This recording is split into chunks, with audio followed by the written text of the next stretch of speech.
16 श्राद्ध में जो पितृपक्ष चल रहा है, 16 श्राद्ध चल रहे हैं, इसके अंदर जो प्रदोष आए, उस प्रदोष के दिन प्रदोष काल में एक चौमुखी दिया, 4 बत्ती का दिया, गाय के घी का, या तो पीपल का वृक्ष के घी का, या तो पीपल का वृक्ष हो, बेलपत्र वृक्ष हो, या आंवले का वृक्ष हो, या बट वृक्ष हो, या तुलसी का क्यारा हो, या शंकर का शिवालय हो, कहीं पर भी शाम के समय प्रदोष काल में अवश्य लगाएं।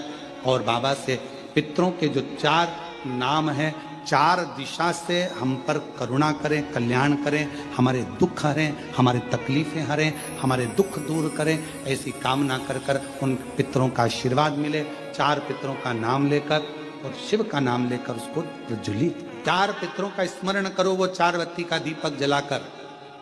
पहले अग्नि स्वधा पितर, दूसरे वर्षद पितर, तीसरे आज्ञ पितर और चौथे सोमपति पितर।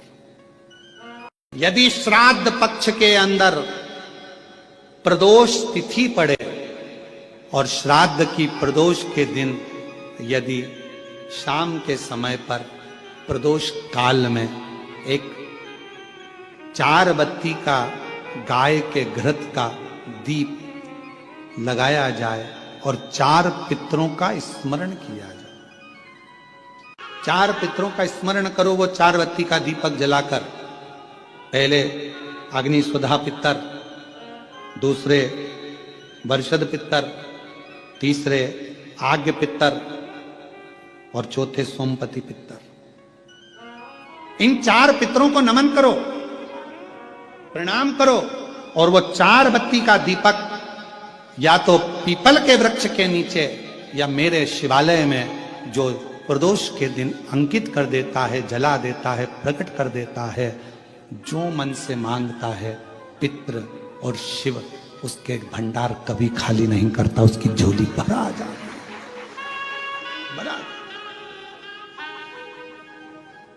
कौन से दिन? श्राद्ध पक्ष में जो प्रदोष आए, प्रदोष के दिन प्रदोष काल में दीप प्रकट करने की बड़ी महत्वता है। आपने 16 दिन अगर ब्राह्मण को भोजन नहीं कराया है, 16 दिन अगर तुमने अन्नदान नहीं करा है, 16 दिन अगर कोई दान नहीं दिया है, तो भी यदि प्रदोष के दिन श्राद्ध पक्ष में जो प्रदोष आएगी, उस प्रदोष के दिन श्राद्ध पक्ष के 16 दिन के अंदर जो प्रदोष आए, प्रदोष काल में चौमुखी दिया, 4 पितरों का जिनका नाम अभी वर्णन किया, उनका स्मरण कर कर यदि प्रज्वलित किया जाए तो उसका फल अधिक मिलता है। और जो कामना कर कर हम दीप लगाते हैं, वो कामना हमारी वर्ष भर पूरा नहीं होता और बाबा उस कामना को पूर्ण कर देता है, पितृ पूर्ण कर देता है। तो अपने पितरों का नाम लो और लगाओ, क्योंकि ये 4 पितृ 4 दिशाओं से हमको सुरक्षित रखते हैं। अग्नि स्वधा पितर हमारे पूर्व दिशा से हमें सुरक्षित रखते हैं। वर्षद पितर हमें दक्षिण दिशा से सुरक्षित रखते हैं। और महाराज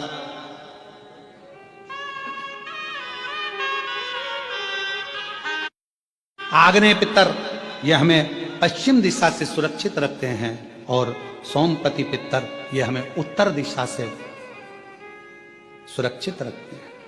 ये वो पितर हैं जिनका नाम लेकर यदि प्रदोष काल में प्रदोष के दिन श्राद्ध पक्ष में अगर दीप 4 बत्ती का घृत का लगाया जाता है, या तो शिवालय में या पीपल के वृक्ष के नीचे, अगर वहां नहीं लगा सकते तो तुलसी के पौधे के नीचे, उसके सामने, या बट वृक्ष के सामने, या आंवले के वृक्ष के सामने, या बेलपत्र के वृक्ष के सम्मुख में, कहीं पर भी अगर इस दीप को लगाया जाता है और शिव का नाम लेकर उसको प्रज्वलित किया जाता है, तो पितृ और पितृपक्ष में जो शिवरात्रि आ रही है, बेटा बेटी का विवाह 35 साल 40 साल 30 साल हो गए, शादी नहीं हो रही हो, जिस बेटा बेटी का संबंध नहीं हो रहा, उससे निवेदन है उस पितृपक्ष की शिवरात्रि के दिन 1 बूंद घी, गौ माता का घृत, गाय के दूध से बना हुआ घी 1 उंगली में जरा सा लगाकर, जिस लड़का लड़की का विवाह नहीं हो रहा हो वो लेकर जाए, शंकर के शिवलिंग पर उसका लेपन करे, और उसी उंगली को अशोक सुंदरी वाली जगह पर पीवरी के नाम से, पितृपक्ष में सुखदेव जी महाराज की धर्म पत्नी पीवरी के नाम से अगर अशोक सुंदरी वाली जगह पर लगाकर एक लोटा जल भगवान शंकर को समर्पित कर दे तो उसका विवाह होता है।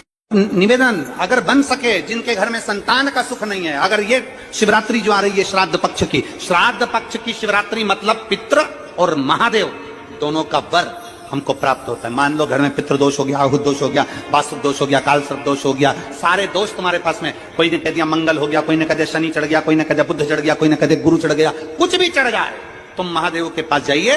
संतान का अगर सुख नहीं है तो बाबा देवाधिदेव महादेव को घृत का लेपन कर कर उसी घृत का थोड़ा सा पान घर पर आकर दोनों पति पत्नी उसी घृत को लाकर उसका पान करो, घृत का लेपन करो, बाबा को जल चढ़ाओ। अगर लेपन नहीं कर सकते तो थोड़ा सा चढ़ाकर भी अगर लेकर आओगे और वो घृत का पान अगर करा है तो संतान का सुख होता ही है। पर ये केवल जो बताया जा रहा है ये पितृ पक्ष के अंदर जो शिवरात्रि पड़ती है उसी में किया जाएगा। बाकी दूध सामग्री जो होती है ना, वंश की वृद्धि करती है। आप लोगों के स्मरण में है कि नहीं है? श्राद्ध पक्ष में सारा भोजन कोई भी लगाकर ब्राह्मण को जिमाए उससे मतलब नहीं है, पर श्राद्ध पक्ष में तिथि पर, श्राद्ध में या अन्य तिथि पर, बरसी आदि तिथि पर अगर खीर का पात्र भरा जाए तो घर की बहू, घर की माता, घर की स्त्री, घर में जो ताई चाची जो भी है घर में स्त्री, उस खीर के पात्र को उसको भरना चाहिए। संपूर्ण थाली कोई लगाए।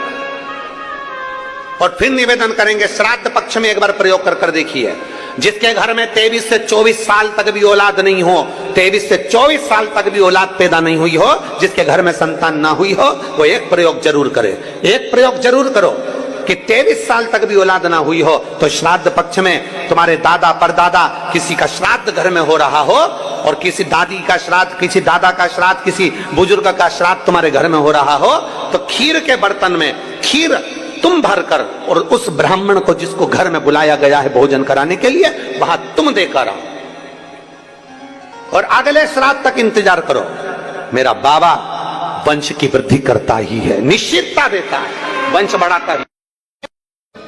पितृपक्ष की प्रदोष के दिन, पितृपक्ष में जो प्रदोष आती है उस प्रदोष के दिन यदि एक चावल का दाना, एक बेलपत्र और एक लोटा जल कोई दिल से बाबा को चढ़ा देता है, प्रदोष काल में घी का दिया लगा देता है, उसके पूर्वजों को पिंड अपने आप प्राप्त हो जाता है, तर्पण अपने आप मिल जाए। दिन है जिस, आज तो वो दिन है जिस दिन मेरे शंकर भगवान पार्वती और के साथ में वर प्रदान करते हैं, आनंद प्रदान करते हैं। मैं समझना, आर्यमा स्वामी ने कहा कि पितृपक्ष में, श्राद्ध पक्ष में जो भगवान शंकर की शिव महापुराण की कथा को श्रवण करेगा उसके पूर्वजों को मुक्त स्वयं आर्यमा स्वामी कहते हैं। शिव और आर्यमा दोनों परम पद की ओर अग्रणी मुक्त। कोई वेतरणी में फंसा है, कोई कहीं फंसा है, कोई कहे कि ये दोष, कोई कहे वो दोष, कोई कहे ये, कोई कहे भाई, सब मुक्त है। शिव का नाम लिया सब मुक्त है। श्राद्ध पक्ष में मासिक शिवरात्रि आती है। बोलो आती कि नहीं आती? अरे जम के तो बोलो जरा, आती है ना? श्राद्ध पक्ष में मासिक शिवरात्रि आती है। एक श्वेत पुष्प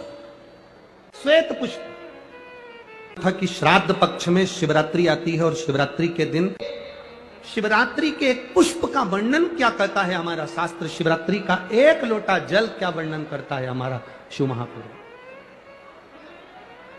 तेरी कृपा बिना न हिले एक भी अणु, लेते हैं श्वास तेरी कृपा से। एक बेलपत्र का, एक पुष्प का क्या वर्णन है, एक पुष्प का क्या आनंद है, एक पुष्प का क्या रस तत्व है, शिव महापुराण की कथा वर्णन करती है। इस शिवरात्रि की कितनी महत्वता होती है। शिव महापुराण की कथा कहती है भाई श्राद्ध पक्ष में पड़ने वाली शिवरात्रि का स्मरण जरूर करिएगा। किसी नारी को अगर 32 साल भी शादी को हो गए हों और संतान नहीं हो रही है, 30-35 साल हो गए, 32 साल हो गए, 28 साल हो गए, 15 साल हो गए, 20 साल हो गए और संतान का सुख नहीं हो, तो श्राद्ध पक्ष की शिवरात्रि की बड़ी महत्वता है, बड़ी महत्वता। तो शिवरात्रि का बड़ा महत्व है। पुष्प आप लोग भी निवेदन है, अरे बाबा देवादिदेव पक्ष की शिवरात्रि के दिन बाबा देवादिदेव महादेव को एक सफेद पुष्प समर्पित कर देने पर अपने मन की कामना कर कर बाबा देवादिदेव महादेव 3 महीने वो कामना पूर्ण करता है। और जिसके यहां पर विद्वत जन ब्राह्मण जन ने कहा हो कि पितृदोष ज्यादा है या घर में शुभ कार्य नहीं हो रहा या तकलीफें ज्यादा हो रही हैं, कोई बड़ी बीमारी ने अगर घेर लिया है, कोई बड़ी तकलीफ सामने आ गई हो, तो उनको भी निवेदन करूंगा कि प्रयास करना कि एक सफेद पुष्प अपने हाथ से बाबा देवादिदेव महादेव को समर्पित करना। उसके बाद तुम्हें जो बड़ी बीमारी है उसकी जब शिवरात्रि पर आप समर्पित कर दो, 1 महीना पूर्ण हो जाए, अगले महीने की शिवरात्रि आए, श्राद्ध पक्ष की शिवरात्रि जाएगी, फिर अगले महीने की जब शिवरात्रि आए तो उसके पहले आपकी जो बीमारी है उसकी एक बार जांच कराना, बाबा देवादिदेव महादेव उस बीमारी को समाप्त जरूर करेंगे। श्वेत पुष्प भगवान शंकर का जो श्राद्ध पक्ष का जो शिवरात्रि है उस पर जो श्वेत पुष्प की परिभाषा, उसको हमें जानना है, उस परिभाषा। अगर अपने पूर्वजों को जल नहीं दे सकते, अपने पूर्वजों को तर्पण नहीं कर सकते, अपने पूर्वजों के लिए भोजन नहीं करा सकते, अपने पूर्वजों के लिए कोई तुम भाग नहीं दे सकते, अपने पितरों के लिए तुम कुछ नहीं कर सकते, तो नंदी ने तारकासुर से कहा, एक मुट्ठी दुर्वा घास उखाड़ कर किसी गाय को खिला देना, उससे भी तेरी पिता की, तेरे पूर्वज की मुक्ति गति निश्चित है। ज्ञान, ये नंदीश्वर का ज्ञान। 16 दिन श्राद्ध में बन सके, आप अगर किसी को भोजन करा सके ठीक है, ना करा सके ठीक है, कुछ नहीं बने तो थोड़ी सी घास, थोड़ा सा ग्रास तोड़कर गौ माता को भी खिला देने पर हमारे पूर्वजों को, हमारे पितरों को मुक्ति प्राप्त हो जाती है, मोक्ष मिल जाता है। शिवरात्रि के दिन रात्रि को चढ़ाया गया गेहूं का दाना, अगर जिसके यहाँ 30-30 साल तक भी औलाद ना हो, उसके घर में भी भगवान बच्चा दे देता है।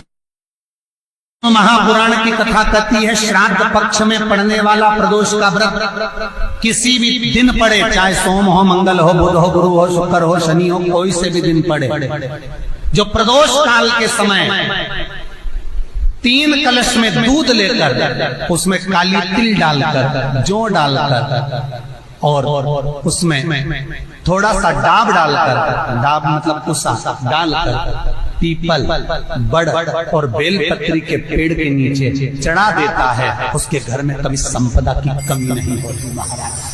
लक्ष्मी कभी समाप्त नहीं हो सकती। दुकान, व्यापार, व्यवसाय, फैक्ट्री कुछ भी अगर खड्डे में भी जा रही है तो उबर जाती है। श्राद्ध पक्ष के प्रदोष का इतना महत्व होता है, पर प्रदोष काल में ही चढ़ेगा, शाम के समय प्रदोष काल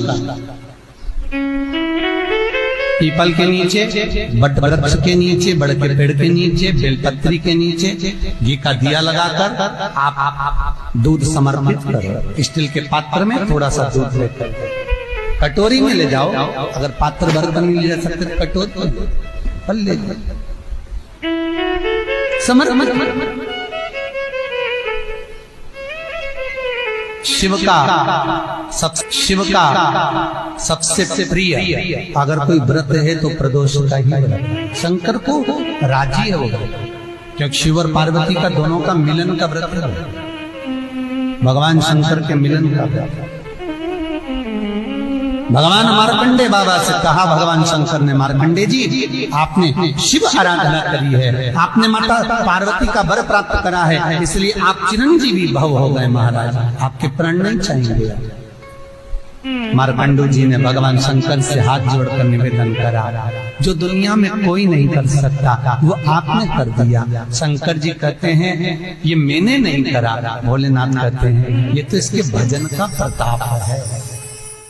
अगर आपको लग रहा है कि दुख समाप्ति नहीं हो रहे, एक बीमारी से उठे दूसरी बीमारी में लग गए, फिर कोई दुख आ गया, फिर कोई दुख आ गया, फिर कोई तकलीफ आ गई, फिर कोई तकलीफ आ गई, बार बार आपको लग रहा है कि दुख पीछा ही नहीं छोड़ रहा है। प्रदोष के दिन, प्रदोष काल में 2 जगह दिए लगाना प्रारंभ कर दो। पहला, बेलपत्री के वृक्ष के नीचे पहला दिया प्रदोष काल में, प्रदोष के दिन बेलपत्री के वृक्ष के नीचे, और दूसरा दिया अपने दरवाजे की चौखट के बाहर, मतलब अपन बाहर खड़े होंगे, अंदर की ओर दिया नहीं, बाहर की ओर। एक दिया बेलपत्र के नीचे देवाधिदेव महादेव से प्रार्थना कर कर, हे शिव शंकर, हे गौरी शंकर, हे शिव, आज प्रदोष का दिन, प्रदोष काल में आप भ्रमण के लिए निकलोगे नंदीश्वर के साथ में, ऐसी कृपा करना, आपके लिए मैंने द्वार सजाया है भोलेनाथ, आपकी दृष्टि मेरी चौखट पर भी कर देना, मेरी जिंदगी संवर जाए। इसलिए 2 दीप स्मरण करो। जिस दिए को आप लगाओगे प्रदोष के दिन, प्रदोष काल में, एक दिया बेलपत्री के वृक्ष के नीचे लगाया है, और दूसरा दिया जब आप कहते हैं घर में प्रवेश करोगे तो राइट हैंड पर ही लगाएं। कौन से हैंड पर लगाएं? राइट हैंड पर। बेलपत्री का वृक्ष, पीपल का वृक्ष, आंवले का वृक्ष, बड़ का वृक्ष या शंकर का शिवालय। फिर से सुन लेना, पीपल का वृक्ष, बेलपत्र का वृक्ष, आंवले का वृक्ष, बट का वृक्ष या फिर शंकर का, जम के बोलो, शिवालय। शिवालय का मतलब शंकर का मंदिर या शिव। प्रदोष के दिन अगर आपको लग रहा है कि हमारे यहाँ पितृदोष है, बहुत तकलीफ चल रही है, बहुत कोई ने कहा पितृदोष है, कोई कह रहा पितरों का, तुम्हारे यहाँ ये तकलीफ है, पितरों की ये तकलीफ है, पितरों की वो तकलीफ है, पितरों की ये तकलीफ है, बार बार अगर कोई कह रहा है तो फिर आपको उसमें स्मरण करना पड़ेगा कि हम चावल के कितने दाने भगवान शंकर को समर्पित कर दें कि भोलेनाथ हमारे पितरों को तृप्त कर दे। हम तृप्त नहीं करेंगे। आप में से कोई है जो पितरों को तृप्त कर सकता है? संसार में कोई नहीं जन्मा जो अपने पितरों को, अपने पूर्वजों को तृप्त कर दे। गया जी का पिंडदान कर लो, तर्पण कर लो, तिलांजलि दे दो, घर में ब्राह्मण भोज करा दो, साधु भोज करा दो, संत भोज करा दो, तुम दुनिया भर का सारा 50 काम कर लो, उसके बाद भी तुम पत्रिका किसी को दिखाओगे तो वो भी कह देगा तुम्हारे यहाँ, फिर वापिस कहेगा कि पितृ दोष है। अब तुमने अभी इतना अनुष्ठान करा, इतना पिंडदान करा, इतना तर्पण करा, इतनी तिलांजलि करी, इतना सब कुछ करा, इसके बाद वापिस पितृदोष आ गया, फिर वापिस पितृदोष। क्यों? दुनिया में ऐसा कोई नहीं जन्मा जो अपने पितरों को तृप्त करे। आप अपने घर के लोगों को तृप्त नहीं करते, जो जिंदा हैं वो, उनको बोलो तृप्त कौन करेगा?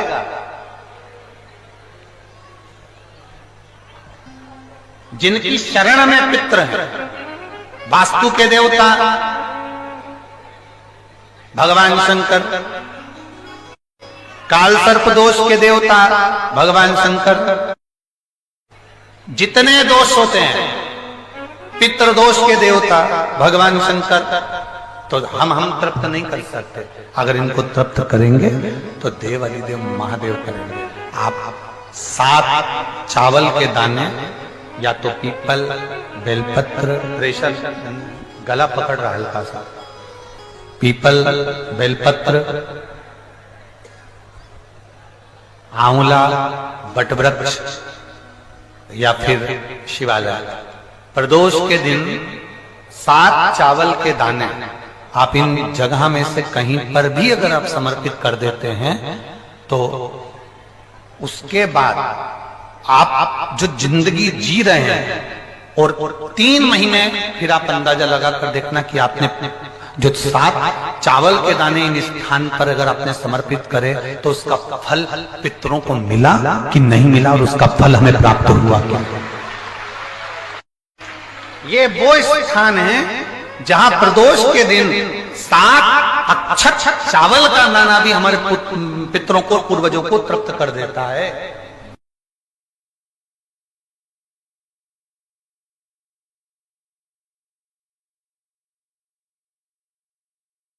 पितरों को एक पद पर प्रतिष्ठित कर दिया जाता है जिसको देव पितर कहते हैं।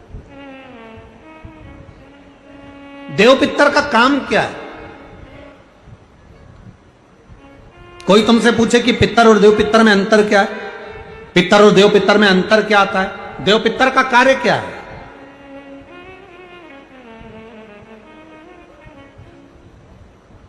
हम जब भी कोई पूजन करते हैं तो कहते पितृ देवता, बोलते कि नहीं बोलते?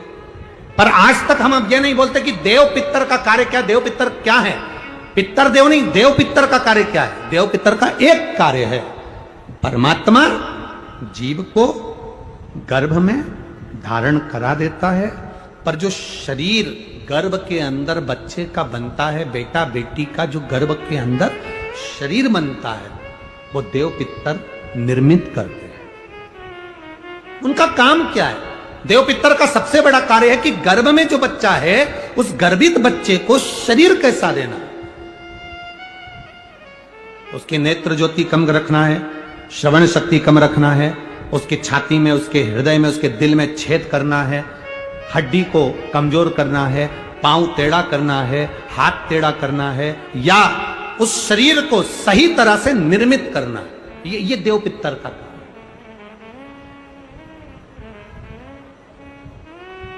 ये देव पितर का कार्य। देव पितर का कार्य क्या है?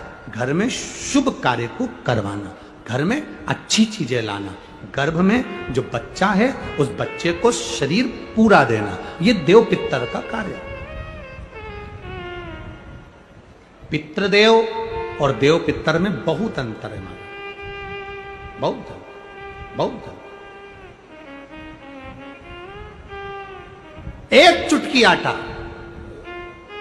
अब तो थोड़ा सा रंगोली का काम ज्यादा हो गया, नहीं तो हमने पहले भी कथाओं में कहा है कि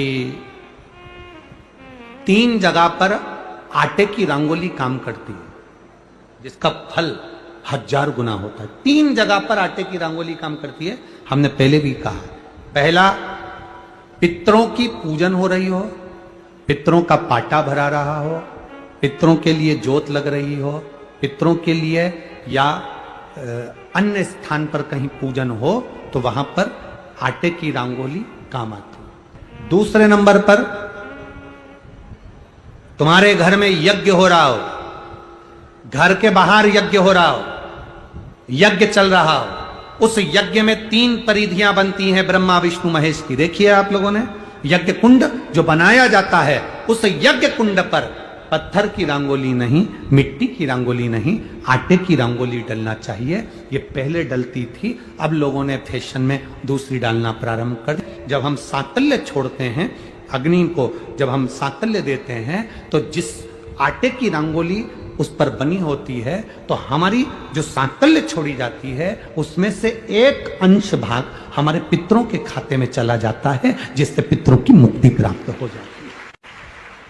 तीसरा, आटे की रंगोली। तीसरी, घर में शादी हो रही हो, मंडप बना हो, उस मंडप के नीचे जब पूजन हो रही हो, उस समय पर पत्थर की या मिट्टी की रंगोली नहीं, अगर पंडित पूजन करा रहे हैं या मंडप की पूजन हो रही है, जिसके नीचे लड़का लड़की की भावर होगी, दूल्हा बैठेगा, दुल्हन बैठेगी, वहां उस जगह पर आटे की चंदन को घिसकर उसकी एक गोली बना, शिवपिंडी जैसी, शिवलिंग जैसी गोली बनाकर उस चावल के दाने पर रख लो, एक स्थान पर रखकर घर के अंदर ही उसका पूजन कर लो। और पूजन करना है वही जो आप घर में सामग्री, आपके रोली चावल मोली हल्दी, उससे पूजन कर कर, दिए से आरती कर कर, वहां से पानी बह रहा है उस और इस डंडी को रखना, और ऐसी कैसी पत्ती अशोक सुंदरी वाली जगह पर रख दीजिए।